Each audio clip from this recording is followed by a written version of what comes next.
motivo de esta reunión es en base a las reuniones que hemos iniciado después de que ha culminado el tema de poder trasladarnos libremente después de 2 años de pandemia, que lo veníamos reuniéndonos a través de los medios virtuales, pero ahora por suerte lo podemos hacer presencial, y la idea es que nos convoca hoy es justamente militar y seguir encontrándonos con nuestros compañeros y compañeras de la agrupación Celeste y Blanca, la René Salamanca, que conduce el CDP de ATE, y seccionales como es la zona norte, en General Pico, donde justamente venimos a charlar con los compañeros, a ver la situación en la que las están atravesando después de una larga pandemia y las negociaciones que llevamos a nivel provincial, cuáles son el impacto que ha tenido estas negociaciones en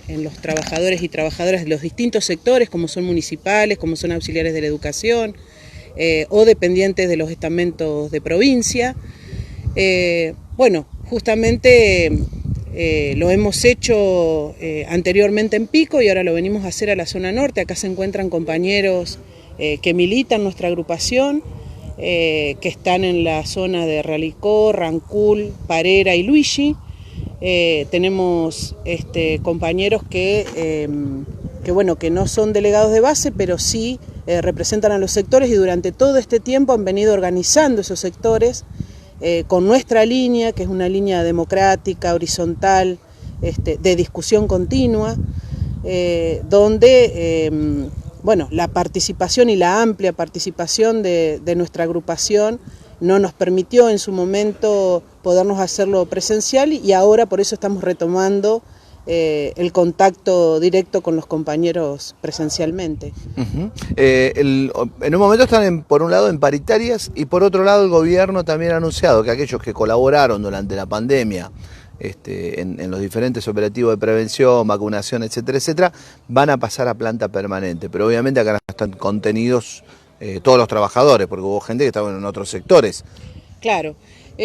Nosotros ante los anuncios que ha hecho específicamente el subsecretario de Salud, estamos esperando que eso se plasme en un papel, porque sabemos que las declaraciones públicas no tienen consistencia si eso no está dentro de la normativa legal, que es hacer un decreto o una ley que permita a todos esos trabajadores que, si recordarán, desde ATE venimos reclamando desde los 3 primeros meses de la pandemia, ¿sí? Donde se tomaron mucho personal, no solo en los estamentos de salud, en las instituciones de salud pública, sino también en las distintas reparticiones de la provincia. Bueno, nuestro reclamo principal inició con los trabajadores y trabajadoras de la salud, que pusieron el cuerpo y estuvieron en la primera línea de pandemia, pero también el reclamo surge de los auxiliares de la educación y de los trabajadores jornalizados en los municipios, que son muchos. Sabemos que es una figura que utilizan muchas municipalidades por la cuestión de presupuesto, pero eso tiene que tener un tiempo, y para eso es importante que los compañeros sepan que nuestro sindicato, nuestra ATE y nuestra agrupación lucha por los derechos de los trabajadores y trabajadoras, y que se pueden organizar en nuestra organización sindical. Nosotros afiliamos desde trabajadores judiciales hasta trabajadores de las municipalidades, así en cualquier relación contractual que tengan con el Estado. Esto es importante porque somos el único sindicato que estatutariamente lo puede hacer.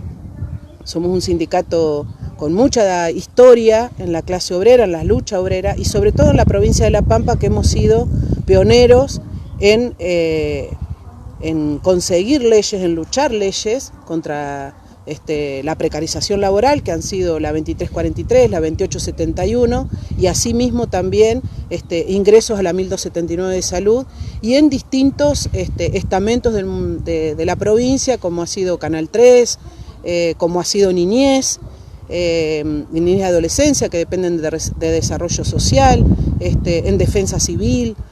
Toda esa masa de trabajadores y trabajadoras han encontrado en nuestro sindicato una herramienta de lucha, y eso es lo que nosotros brindamos y militamos, por supuesto.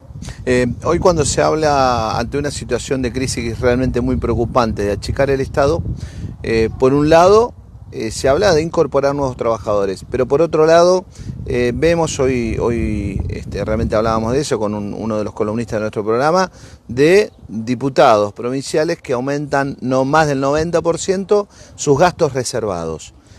Por un lado se habla de achique y por otro lado aumento que duplica la inflación. Claro, justamente, nosotros lo que hablamos siempre es que de la redistribución de la riqueza, y tiene que ver con eso.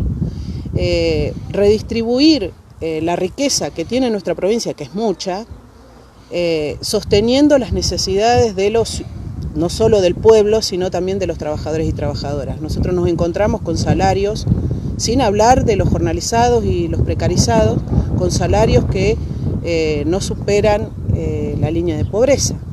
Y nos encontramos con... ¿Cuánto está ganando un precarizado, por ejemplo? Un precarizado está ganando 100 pesos por día. En el mejor de los casos, si tiene un contrato monotributista, está llegando a los 45.000 pesos. ¿Con 6, 8 horas de trabajo, 4 horas? Sí, depende la jornada laboral que pacte quien, en el caso de los municipales, de acuerdo a la necesidad que tenga la municipalidad de trabajo. O sea, más, ¿no?, que de pobreza está en indigencia. Exactamente. Pero además, que el Estado, lo que siempre decimos, es el primer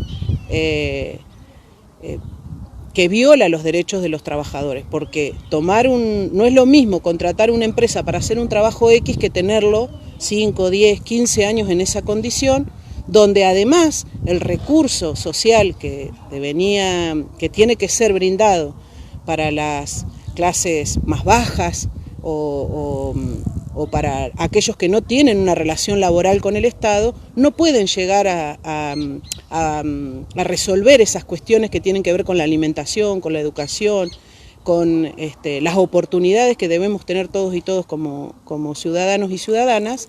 Entonces, esta figura que acarrea para precarizar el recurso humano en las municipalidades y en el propio Estado, hace que tengamos una masa de trabajadores y trabajadoras que cobren 100 pesos, que no tengan obra social, que no tengan seguro de vida, ¿sí?, y que no puedan proyectar su vida dentro de la vida laboral, dentro del Estado. Entonces, eso es una situación que nosotros venimos reclamando desde hace muchísimos años, que hemos dado luchas importantísimas en nuestra provincia, pero no alcanza. Y no alcanza porque nosotros no solamente tenemos que igualar los índices inflacionarios, tenemos que recuperar el poder adquisitivo que perdimos hace muchísimo tiempo.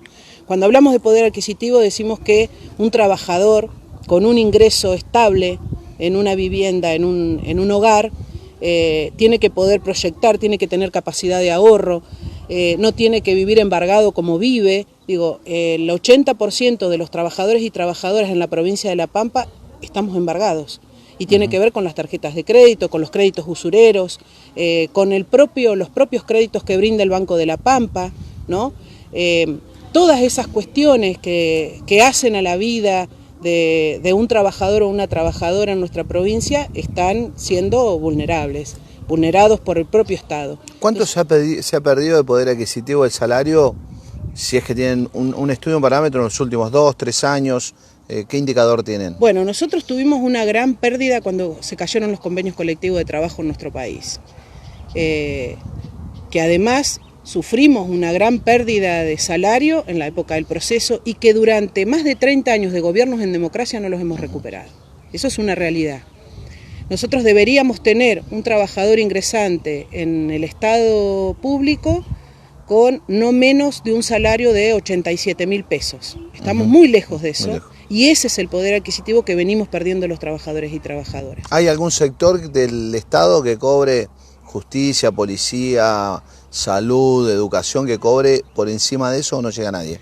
Sí, tenemos sectores que cobran por encima de eso, pero no cargo directivo, por ejemplo, una directora. No, trabajadores, pero que tienen superada su carga, su jornada laboral. Ajá. Tiene que ver con adicionales que no están blanqueados en el básico, o con subrogaciones, o con adicionales, vuelvo a repetir, que no están blanqueados en su recibo de sueldo, horas extras, ¿no? El trabajador vive más dentro de sus lugares de trabajo que la vida que puede tener para organizar su hogar. Sin esos extras, ninguno llega. Ninguno llega.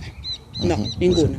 Entonces por eso es lo que decimos que más que del 80% de la categoría 3 tomando la 643 como base, que es la ley marco, de la categoría 3 hasta la 16, estamos todos por debajo de la línea de pobreza.